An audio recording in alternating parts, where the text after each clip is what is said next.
Aged couple ఎవరైతే ఉంటారో వాళ్ళందరూ పక్క వాళ్ళతో కరెక్ట్గా మనకి కాంటాక్ట్ మెయింటైన్ చేయటం, ఎవరైనా పైకి వచ్చేటప్పుడు మనకి ఈ మధ్య చాలా తక్కువ ఖర్చుతోనే సాఫ్ట్వేర్ చాలా టెక్నాలజీ అవైలబుల్ ఉంది. వాళ్ళ ఫోటో మనం చూసిన తర్వాతనే పైకి రమ్మంటాం. కనీసం ఫ్లాట్ దగ్గరికి వచ్చిన తర్వాత కూడా హోల్ సిస్టమ్ ఉంది. మనం చూసిన తర్వాత ఐడెంటిఫై చేసిన తర్వాత డోర్ తెరవటం. అలానే ఏదైనా మసాజ్ కోసం ఓల్డ్ ఏజ్ పీపుల్, లేకపోతే మెడికల్ అసిస్టెన్స్ కోసం డిఫరెంట్ యాప్స్లో వస్తువులు కూడా తెప్పించుకోవటం ఇదంతా ఉంది. దీంట్లో కూడా ఒక తెలిసిన వ్యక్తుల ద్వారానే చేయించుకుంటే ఇది సేఫ్టీ ఉంటుంది.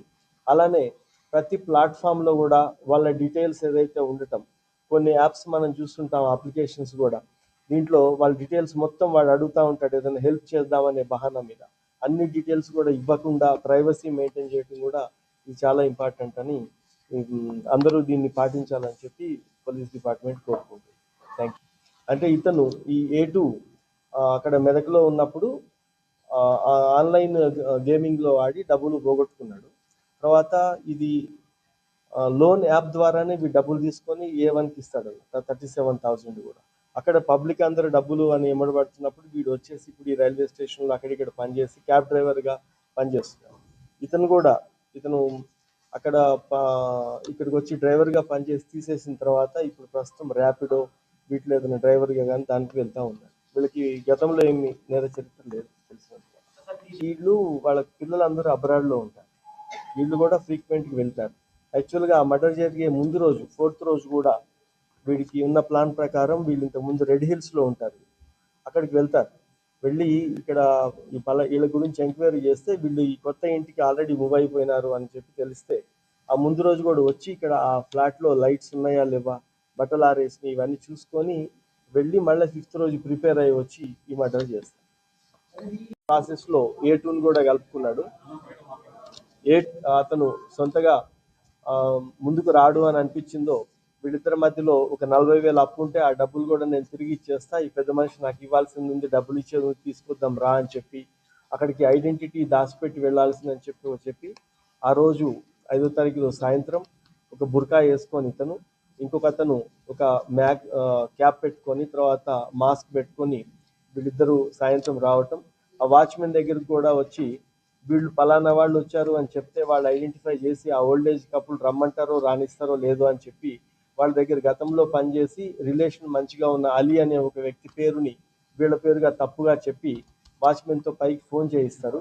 వాళ్ళు అలీనే నిజంగా వచ్చాడు అనుకొని పైకి రమ్మన్నప్పుడు వీళ్ళిద్దరు పైకి వెళ్తారు.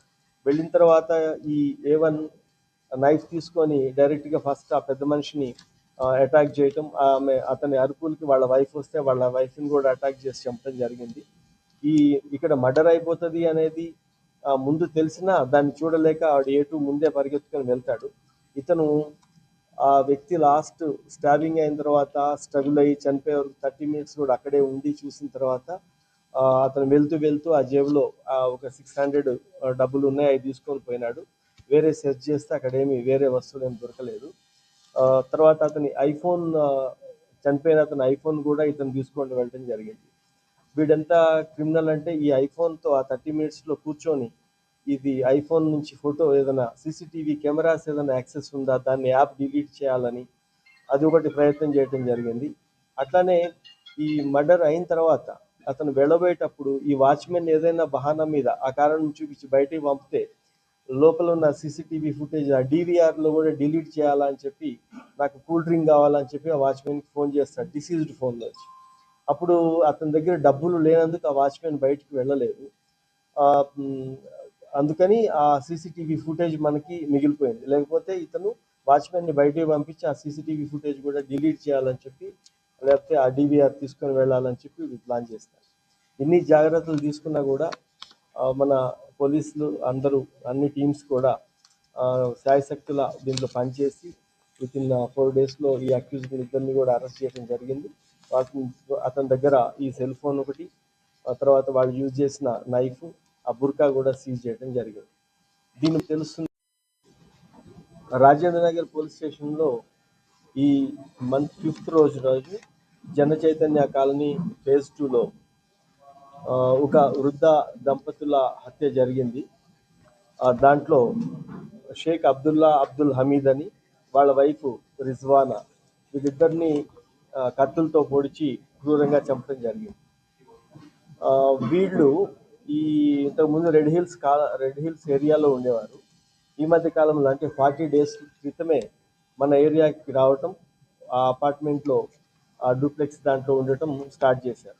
వాళ్ళు ఇక్కడ కొత్తగా రావటం, తర్వాత వాళ్ళ పిల్లలు నలుగురు కూడా అబ్రాడ్లో ఉండటం, తర్వాత నేరస్తులు ఈ కేసులో బుర్కా వాడటం, ఫాల్స్ ఐడెంటిటీ ఇవ్వటం, వీటన్నిటితో ఇనీషియల్గా ఎలాంటి క్లూ కూడా లేకుండా ఈ కేసుని మొదలుపెట్టడం జరిగింది.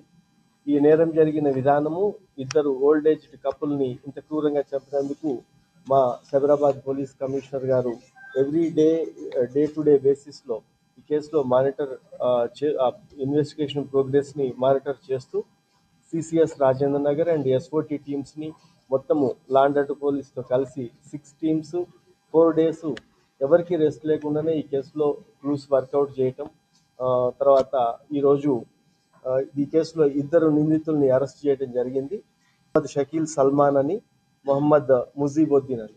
వీళ్ళిద్దరూ బేసికల్గా మెదక్ జిల్లా వాళ్ళు.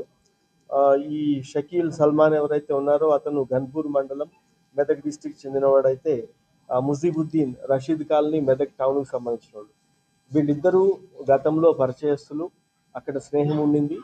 దీంట్లో ఈ A1 ఎవరైతే బుర్కా వేసుకొని చంపాడో మొహమ్మద్ షకీల్ సల్మాన్ అనేవాడు ఇక్కడ హైదరాబాద్లో డ్రైవర్ పనిచేయడానికి కొద్ది సంవత్సరాల క్రితం హైదరాబాద్ వచ్చేస్తాడు. ఈ ఎవరైతే చనిపోయిన అతను ఉన్నాడో అతని దగ్గర డ్రైవర్గా పనిచేస్తాడు 2 years పాటు అందాజా.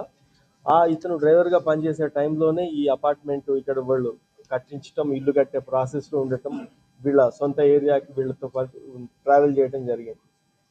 ఈ జర్నీలో ఏదైతే ఉందో ఈ పెద్ద మనిషి ఏదైనా చిన్న చిన్న తప్పులు చేసినప్పుడు, లేకపోతే కొంచెం విసుక్కోవడం కావచ్చు, అతను యూజ్ చేసిన భాష, వాటెవర్, ఇతను డీల్ చేసిన విధానం ఇతనికి నచ్చలే. అలానే ఒకసారి అబ్రప్ట్గా అతన్ని పనిలోంచి తీసేసినప్పుడు ఇది పెద్ద రీజన్ అనిపించదు, బట్ ఆ మనిషి ఇన్సల్ట్గా ఫీల్ అయ్యి వీళ్ళని చంపేయాలన్నంతగా అనుకున్నాడు. 8 నెలల క్రితం జరిగింది ఈ డెసిషన్.